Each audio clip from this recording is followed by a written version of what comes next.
what other lenders are looking at. It tends to typically reflect what other lenders are looking at. But I would say that the property types that will be the most difficult to refinance now, certainly in the last year or 18 months, would be hotels. I would agree with you there, especially in secondary and tertiary markets where you've got older, smaller hotels, not very limited service hotels, and especially exterior corridor hotels, because those properties very much run the risk of becoming obsolete as the newer franchises and the newer chains put up kind of these compact, limited service hotels that provide more amenities. So I would definitely agree with you there. I think hotels are difficult to refinance. And really, the other would be gas stations and convenience stores.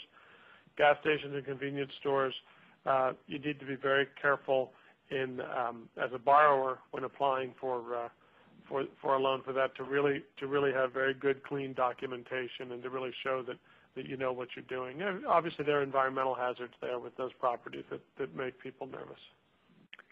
How much industry-specific experience is required of a borrower to qualify for SBA financing for the acquisition of a property or business, and how is it verified? Well, it's verified. The best way for it to be verified is if the borrower has been working at the property, and if they've been there and during the time that we're looking at the financial statement, so we can see that their management had a direct impact on the financials and the trends, which hopefully are positive.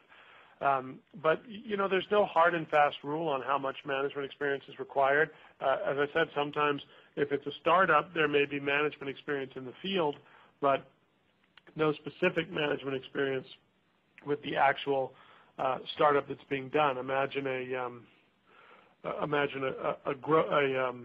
restaurateur, for example, who wants to buy a warehouse or a catering space because they want to start doing catering. Well, they have that management experience in the restaurant work. Do they have it in catering? Not specifically, but typically that type of experience is close enough that it'll translate.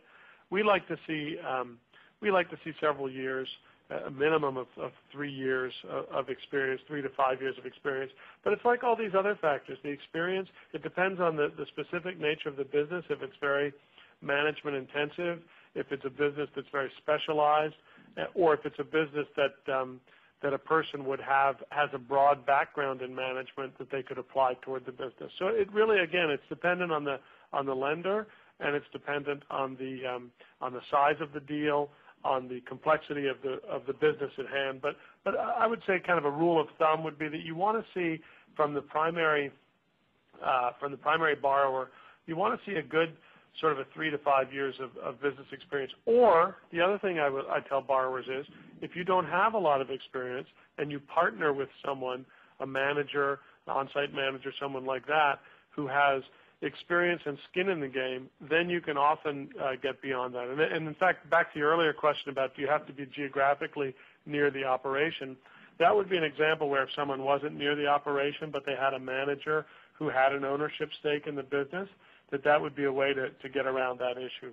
But you really want to have people operating a business who are there, really kicking the tires, making sure that they're opening the door and closing the door at night, because that's the safest way for a lender to know that their business is being carefully monitored.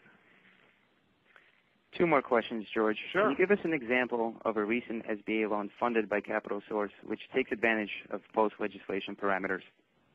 Well, I can, and I'll give you a couple of examples of loans that we've done here recently, and a new loan product that we have also. But we have.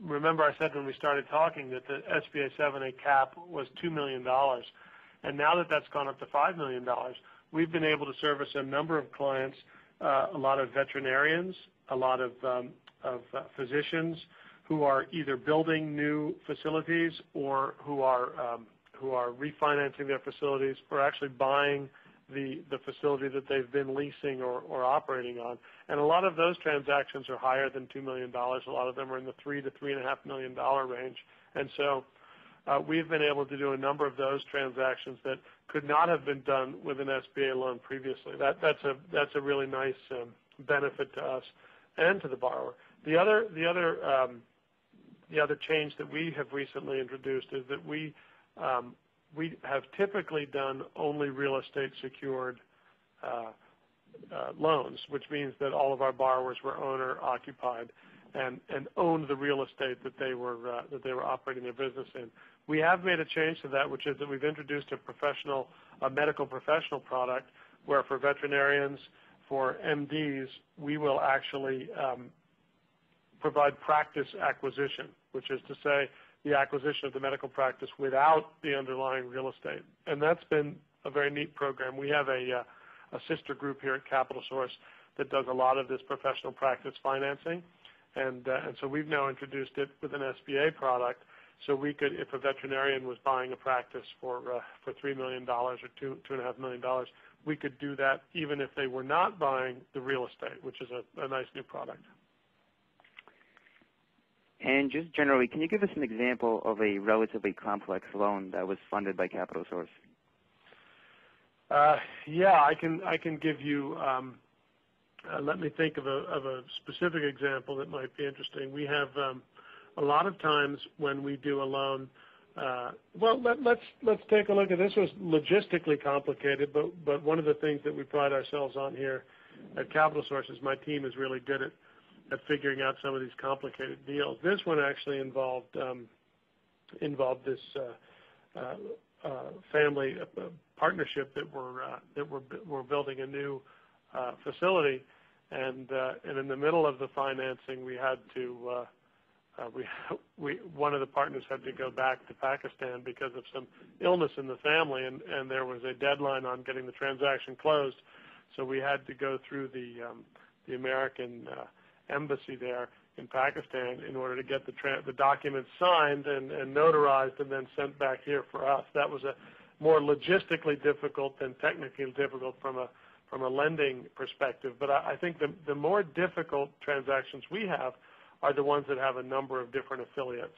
A lot of these small business borrowers will be investors in or limited partners with other businesses as they've grown their different businesses, and so that's really what can complicate a transaction. Is when we have a situation where we have a number of affiliates. Occasionally, another complicated through transaction is when you do get back we always perform a phase 1 environmental study on our transactions, and occasionally you'll get a phase 1 back that has some issues that may actually be concerns, but that can be mitigated because you need to find proof that an oil tank was removed or that some environmental concern that might have been there 10 or 20 years ago, is it still there or is it gone? And then we've got to go back and do research on that because we want to save the borrower the cost of doing much more extensive environmental search. So we have to go back and check public records and sometimes go down to the county courthouse just to see exactly what happened on the property and whether or not a tank was removed or some other piece of environmentally sensitive item was removed. So those are the sorts of complications. Remember, we're dealing with small businesses here. We're dealing with smaller loans.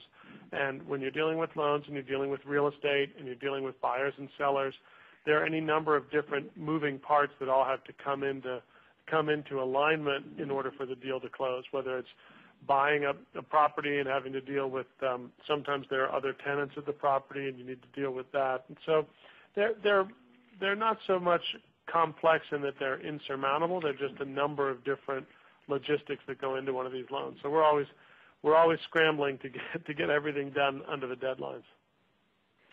That concludes our commercial deals interview. George, thank you for your time. You're a gentleman and a scholar, as your borrowers already know. Absolutely. Thank you, and I appreciate talking with you, and if anyone wants any more information, they can go to capitalsource.com, and we've got a lot of the answers to these questions on our website.